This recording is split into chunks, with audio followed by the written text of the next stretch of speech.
Hello students, now today's topic of chapter 5 organizing is organization structure. First of all, we will discuss the meaning of organization structure. You know the meaning of organization?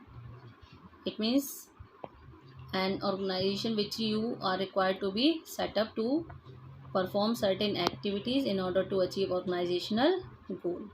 And structure means network or framework, or you can also call it as organizing as a structure. So what do you mean by structure?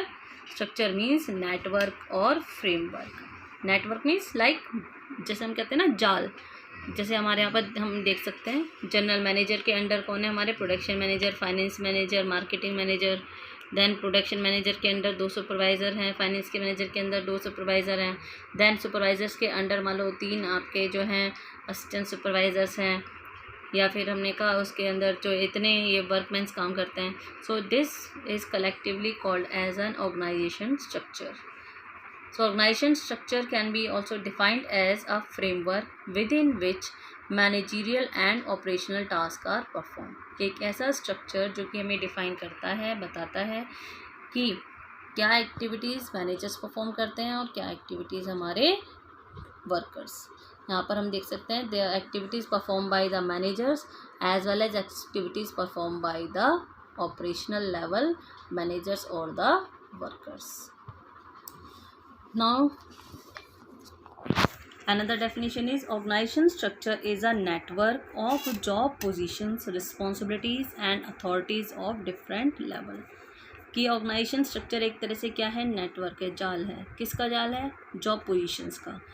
General manager show करता है, indicate करता है he is working at higher level job, higher level position और top level. Then production manager, finance manager, these are come under the middle level. Then supervisors are come under the lower level. So it will clearly define the job positions, responsibilities. General manager की responsibility सबसे ज़्यादा, उससे कम हमारे managers की, उससे कम हमारे supervisors की.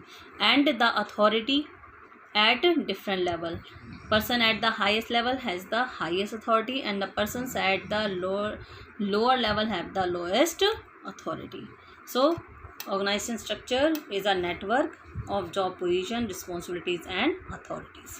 Now what is the importance of organization structure? अब ये जो हमने organization structure फॉर्म किया है इसकी इम्पोर्टेंस क्या है, क्यों ये organization structure एक्चुअल में बनाया गया था. Now it specify the relationship between people, work and relationship और द रिसोर्सेज. ये हमें स्पेसिफाई करता है कि रिलेशनशिप किसके बीच में, पर्सनस की, वर्क की और रिसोर्सेज की, कि कौन पर्सन किसके अंडर काम करेगा एंड किन रिसोर्सेज पर उनको वर्क करना है. ये सारा हमें जो है हमारे ऑर्गेनाइजेशन स्ट्रक्चर से हम क्लियरली स्पेसिफाई कर सकते हैं. Now it helps in coordination and coordination among human, physical and financial resources and helps in achievement of desired goals. ये पूरा स्ट्रक्चर हमने बनाया है अपने गोल्स को अचीव करने के लिए. अगर हमने यहाँ पर प्रॉपरली डिफ़ाइन किया है कि कौन किसके अंडर काम कर रहा है, किस व्यक्ति को क्या काम करना है, तो हमारे जितने भी रिसोर्सेज हैं प्रॉपरली यूटिलाइज होंगे and there will be coordination among different departments and goals can be achieved. तो फर्स्ट इंपॉर्टेंस क्या हुआ, ये रिलेशनशिप स्टैब्लिश करता है वर्क, पीपल एंड सोर्सेज में. Second one is coordination establish करता है among different activities and resources.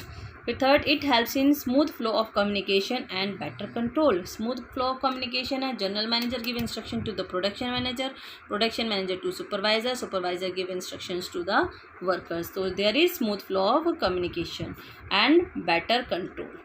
Next, and effective structure helps in increase profitability of the enterprise. अगर स्ट्रक्चर हमारा पूरी तरह से प्रॉपरली बना होगा तो ये हेल्प करेगा कोऑर्डिनेशन में एंड हमारी टास्क को अचीव करने में. So it will leads to increase in profitability. Wastages कुछ भी नहीं होंगी. फॉर एग्जांपल, सोनाली ने ओपन की एक ट्रैवल एजेंसी. तो वो क्या चाहती थी कि उसके एम्प्लॉयज़ की और कस्टमर्स के साथ उसके अच्छे रिलेशनशिप हो.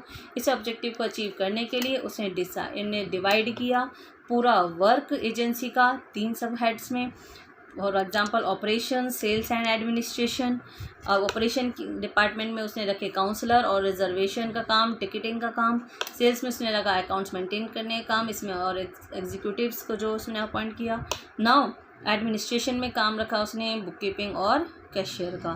तो इन सबको कौन वॉच कर रहा था, वो खुद सोनाली।